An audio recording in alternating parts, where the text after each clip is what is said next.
Hey everyone, and welcome back to the Dream Life Loading Channel, episode 2. My name is Skye, and I'm the creative director. I'm Susan, and I'm a co-owner here. We are talking about morning routines today. I am so excited for this episode. I feel like a morning routine really just kickstarts your day and it can really make or break your day. And Susan, I know you have a morning routine that definitely makes your day. So I want to hear start to finish. I want all the details on your morning routine. I have it all written out.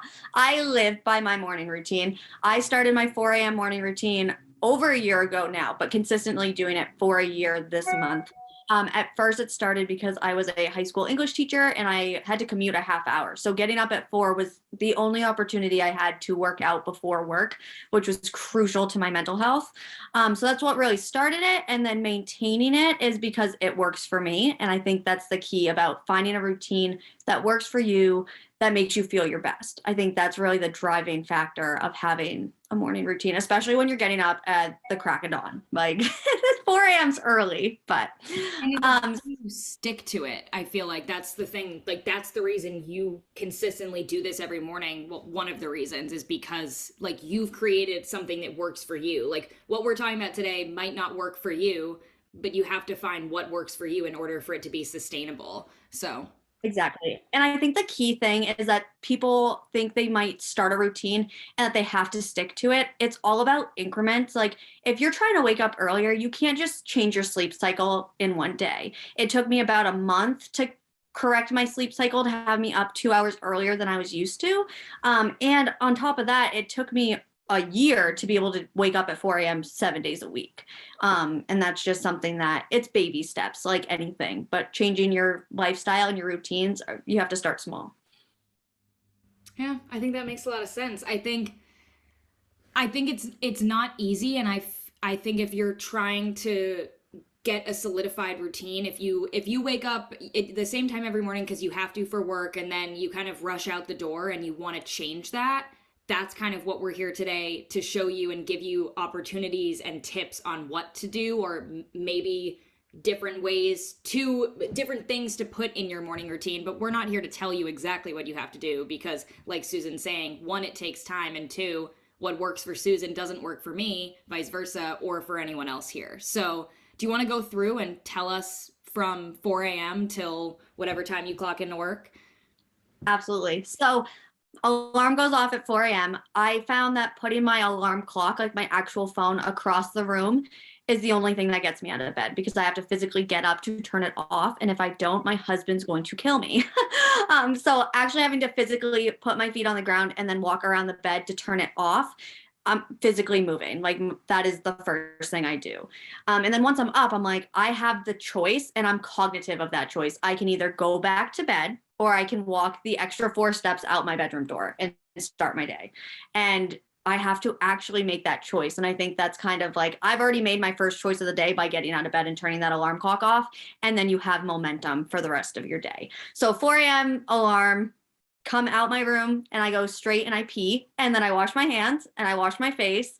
And then I do full makeup and hair at 4 a.m. before I go to the gym because then I'm just ready for the day and I don't have to come home or like, I can hit Starbucks on my way back and just, record my vlogs and just, it's just easier to be ready for the day when my day starts. And I usually I keep all of my workout clothes in my bathroom so that I'm not trying to like dig through stuff in the dark because my husband gets up after I do. So all my workout clothes are organized in the bathroom. I just pull out whatever I want to wear that day, get dressed, brush my teeth, the whole glam thing. And then I go to the kitchen and I drink my pre-workout and then I head out the door. And while all of that is happening, I have my hype playlist going always, or else I'm not moving. Like it's a dance party in my house from 4 a.m. till 4:30ish was usually when I'm leaving the house. Is that music going through speakers or is that in headphones? That is just playing off my phone Okay, at like that a doesn't make medium Chris go. volume. If it does, I don't care because he should be getting up and going to the gym with me. But my neighbors, so we're in a duplex. We have the top floor and then we have neighbors below us. Their bedroom is below our bathroom and that's where I'm getting ready. So really I'm more conscious of them. I don't want to wake them up at 4 a.m. because I'm blaring music. So my like I said, just off my phone, like 50% volume. But it's enough that I can like get into it. Because if you're just playing music softly, that's just not the vibe. You Yep. need to actually hear it. I read it's in that Happiness Project book that I talked about last week. There was a topic where one of the months, one of her goals was to start waking up earlier or start your day, something to do with Yeah. morning routines. And she said that singing first thing in the morning is life changing. And it reminded, when I read it, it reminded me so much of your vlogs, like you dancing in the morning. It makes such a big difference because you're tricking your brain into thinking, like, we're having fun right now, like we're tired and whatever, but no, we are having fun. Either we're dancing to our music or she sings to her kids when she wakes them up every morning, and it gets like, is it endorphins? Is it Dopamine? I don't know. It's something good. it's all good things, and you're honestly, even if it's not tricking your brain, it's distracting your brain, because if you're busy focusing on your hype playlist, you're not thinking about the fact that it's 4 o'clock in the morning and why are you awake. And driving to the gym, like if you think the party is like hopping in the house, I get in the car and I wait until I pull out of the driveway because again, don't want to wake up any of my neighbors. And then I get in the car and my commute to the gym is like 2.5 minutes. So I can usually get one good song in and I can feel my floorboards rocking. Like if you can't like physically feel my car vibrating as I'm coming off the exit of the highway, then it's not me driving because we jam. Like it is a full on screaming, like it's unreal. But that hypes me up and then I'm ready to hit the gym and I'm excited and good for the day. That's actually my favorite part of my day. That's awesome. See, that's exactly what I want everyone here listening to this and everyone that's a part of our Dream Life Loading community to feel that good when they wake up in the morning. Like that literally is the goal. Yep. That's perfect. 100%. Okay, dealt with the dog. She's okay. My dad was here. So back to your question about how I stick to 4 a.m. I have people and accountability, which makes it a whole lot easier. You being in Italy, our time frame or time difference is like aligned now because when I was up at 4 a.m. here, you weren't up at 4 a.m. here. So like we get a full day of each other now. But I also have people like physical people that I'm seeing in person. So I'm going to the gym and I have Corey and Lauren and my father-in-law and Chris. So like those are my 4 people that I'm like, all right, I get to go see my crew. And we just, I mean, we're menaces to society in that gym. I don't know how we still have memberships. Like we are just absolute animals. We play music, we work out, we laugh, we have a good time. So I think that accountability and that socializing aspect, especially where I work from home. So other than my dog and my husband, who I see when he comes home from work, I'm not interacting with people the way I used to. I mean, I went from being a teacher and managing 20 people at a time all day long to just being me. So that was an adjustment, but I think that motivates me to be up and, you know, with my people more.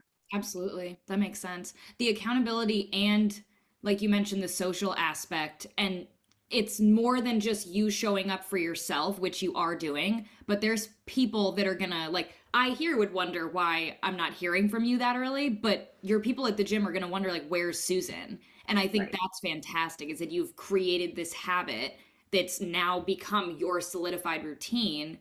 And now it's harder to break than it is to do, which is I was just thinking about it this morning. I'm on day like, let's see, 10 of being up at 4 in a row. Like my weekends, this weekend, I just was up and that was fine. I was excited about our store for Black Friday. So Saturday I was up early. Like it's ingrained in me at this point. But the other thing I think is that getting up is a privilege. I went from being in chronic pain for 2 years where I literally couldn't even walk, let alone function, go to the gym, do the things that I love to do. And now I can. And I just am so grateful for that opportunity that I can get up, I can go to the gym and not be in pain. Like that's huge. Like every day is an opportunity. And the fact that I spent 2 years of it sitting around because I physically couldn't move is like, I'm making up for lost time at this point. Like I just want every moment of my day and I want to take advantage of that. that's the number one motivator right there. And as sad as it is, there's the reason it happened is look at you now. Yep. Like you know what it could Yep. be. And, oh, And I get so much more done in the morning. You know, you get the like books of text. I'm like, I have all these ideas now. And I've always been that way. Even when I was in high school, my parents would get me up at 5 a.m. so I could go to CrossFit because they're like, you're kind of mean when you don't work out in the morning. Like, I just have always done really well with waking up early and moving my body because it just, I don't know, kickstarts me. It just does. And the structure, I think I notice with both of us, if we have days where there's not anything planned, I notice it even if we don't actively talk about the fact that we're doing it, we plan things at certain times to be happening because no structure does not work for people like us. And I think if you're trying to form a routine, even if you don't want to wake up at 4 o'clock on the weekends, which is understandable, have the routine that you wake up at, like be up by 9, be up by 8, whatever it may be, so that your day is already kickstarted because you've stuck to that promise that you've made yourself. Going off of that, I think my life is easier having a routine because my body can just go in autopilot. Like yesterday, I was exhausted. I was just like mentally, I wasn't there. I felt foggy. I got up, I like did my routine. I got to the gym, and then halfway through my workout, it kicked in, and I was like, okay, today's gonna be a good day. And then how much did we get done yesterday? Like, the fact that you're setting yourself up for when you have those days where you feel tired and you feel drained, it doesn't make it harder. It makes it easier, and you're able to bounce back quicker. And not that you don't have to bounce back. If you have a day that you're tired and you need like a break, then take a break. But on those days where it's a choice to be tired and not useless, but tired and not as productive, or you have the choice to get your momentum going and then become productive, like the routine just makes it easier for your brain to make that decision. Absolutely. Yeah, I mean, I hope everyone listening and watching this is feeling as inspired as I am by Susan and the fact that you stick to this, because I think with moving, it's been really difficult for me to try and solidify a real routine. And there's so many factors. When I was at home and when I was in college, I had my routine. I was up at the same time every day. I did my routine. And I think part of it is that I didn't have anyone sleeping in the bed with me. And that makes a big difference. And even you mentioned you kind of have worked your routine around Chris. And I think that's kind of one piece of it that I'm trying to work on too. And the time difference kind of makes it, I mean, I have you, but I'm up before you most of the time. Yeah. To be honest, there's days where you're up before me, but there's no one to hold me accountable because all of my friends aren't, most of my friends aren't going to be up for 6+ hours. Right. So that's also a challenge because it's like, well, I'm laying in bed and it's like, well, I could sleep another 30 minutes. Like I need to learn what you're saying and do it for myself and make that choice for myself and not worry about if other people are going to hold me accountable. I need to start holding myself accountable. I think finding something that excites you to get up also really helps. So like if you're have the option 30 minutes of sleeping like extra, or you have 30 minutes of journaling or reading or listening to a podcast, like if you pick something, I like to pick it the night before. So like on Sundays, my Monday treat is usually Starbucks. So it's like if you get out of bed and you go to the gym, you can have this. And I just think having something that you're excited to wake up to, like a lot of times now I'm excited to wake up and check our social media for the store and for our brand because I love the community. I love interacting with you guys. So I think that just having it's, the Pinterest photos, get a life that you're excited to wake up to. That's literally it. This is what fuels the 4 a.m. morning routine realistically. Cause I'm excited. It feels like Christmas Eve every night. And I think another thing I want to address real quick is that people assume I go to bed at like 6 p.m. because I get up at 4 a.m. Last night, we didn't go to bed till 11:30 because we were watching a football game. And waking up this morning was fine. I was actually kind of dreading it. I was getting a little anxious around 11. I was like, oh, like tomorrow's going to be rough. Today was probably the easiest day I've gotten up. It was easier than getting up yesterday. Yep. And I think I don't know, you just get into a routine and your body's like, all right, it's time to get up. I don't even think your body would let you sleep past 4 on a weekday just because even if you wanted to, your body would be like, no, this is the time we get up. And you getting right out of your house makes a big difference too. It does. Cause I tried to work out at home last year around this time September, October of 2021, I was doing like beach body at home, and I would get up, I would try to get up 5 days a week. I was lucky if I could consistently get up 2, maybe 3 times a week. And it is changing your atmosphere is different. And that I understand that that is a privilege. Like I am privileged to be able to go to the gym and afford to go to the gym. Like not everyone has that luxury. And it's something that I didn't have a gym membership for a year before I wanted it because it wasn't in our finances, but it became a priority. Like our health was a priority. It was going to be less money up front to pay for our gym membership than it was to fix issues of us, that we have down the road because we were unhealthy or because we weren't taking care of ourselves. So it's just really prioritizing what's important and what you need in your life. Like a gym membership is what Chris and I needed to get both of us in a healthy, balanced lifestyle. And I think that's also a big part. It's a commitment. Anything that you do, especially a lifestyle or a routine, it's a commitment. It's not something that you just do because you want to necessarily. It's because you're doing it because you have to for the life that you want. Yeah. When I was in college and living back home this summer and everything, I was going to my yoga, HIIT, Pilates classes. And that held me so accountable because I signed up the night before, the week before, whatever. And so I was signed up to go to this class at a certain time. And if I didn't go, not only was I not taking advantage of the money I was spending monthly, but it was a $25 fee, I think, if you missed a class that you were signed up for. So that's a little ridiculous in my opinion. But the only time I missed a class that I signed up for was when I woke up and realized I had COVID. And obviously I got my money back for that one. But little things like that make a big difference. And I think it trained me that I'm holding myself accountable because other people are holding me accountable to being in a certain place. So I think I need to start implementing that here, going for a walk. Like I think getting out of the apartment would be a really good way to kickstart the day instead of being here. And it's easy to stay in your pajamas, especially working from, little things like that. Yeah. It's definitely interesting the way your mindset changes when you invest in yourself, like actually investing money in a gym membership. Like our gym membership's like $35 a month or whatever. So I'm like, all right, if I go every day, it's like a little over $1 a day to go.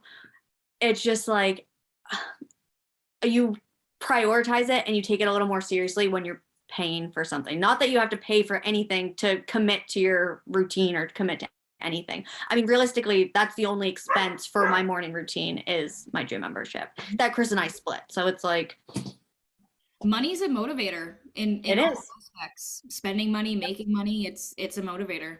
This podcast is or this YouTube video is gonna be really good for me to help solidify it. But there are things that I do every day that I've really tried to figure out exactly like what works for me and what helps get me kickstarted versus what kind of sets me back.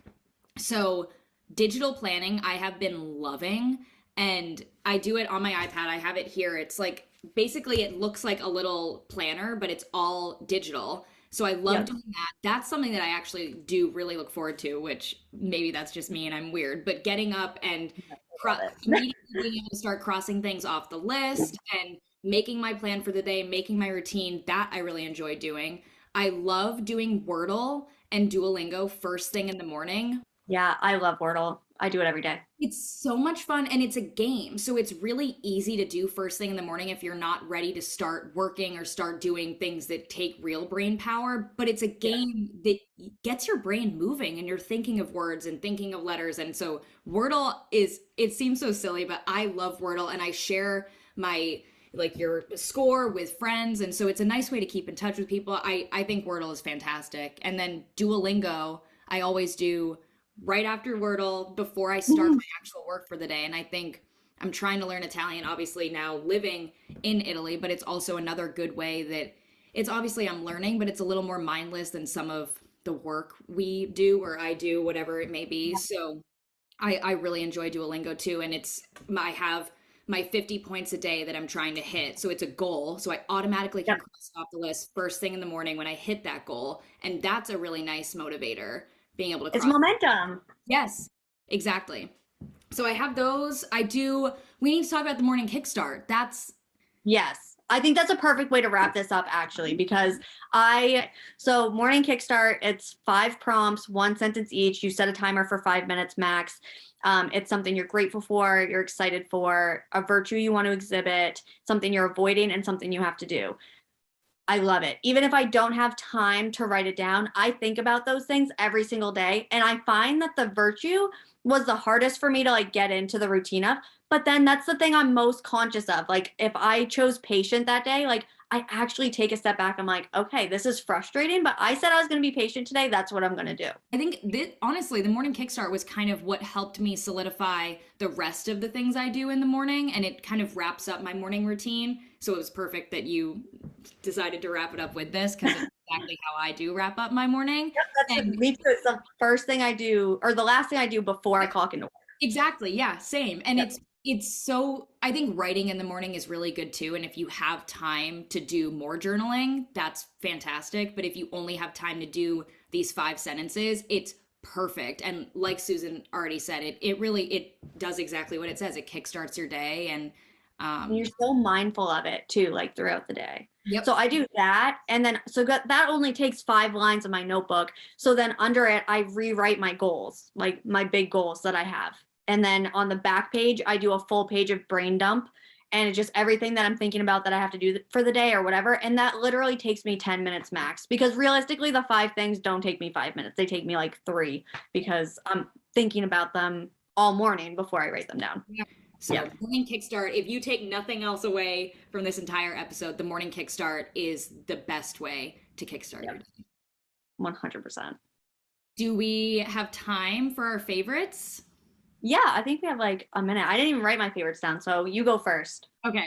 So, physical favorite, this isn't even physical that I can show, but last night Nick and I watched the A Christmas Story Christmas movie. So, if you saw, it's amazing. So it's A Christmas Story with Ralphie, and you're gonna shoot your eye out in that movie. It's not a remake. It's a sequel, I guess, but it's almost all the same actors, which is so cool to see them all grown up. And it's so tender, and it's a perfect story. I cannot recommend it enough. My physical is my book that's coming out. I hit publish yesterday, so it should be out actually probably this afternoon, I'd imagine.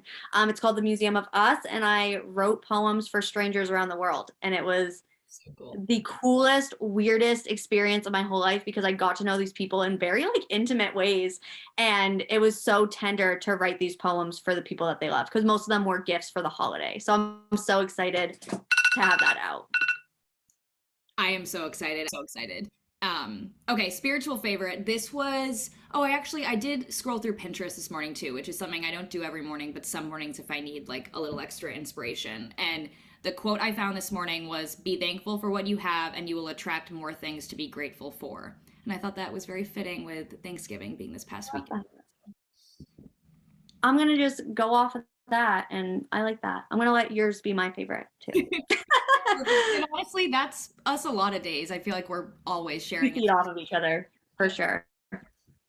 All right. Well, I think that's a nice place to end it off. Thank you guys so much for tuning in. If you made it through the whole video, we're working on becoming more precise, but we just get so excited about these topics. Give us a follow, like, and comment here. Comment on our TikTok, DM us anything if you have suggestions for future episode topics or questions, suggestions, advice, any of the above, even stories that you want to tell us. We want to hear it. We want to connect with you guys. So thank you for watching, and we'll see you next week.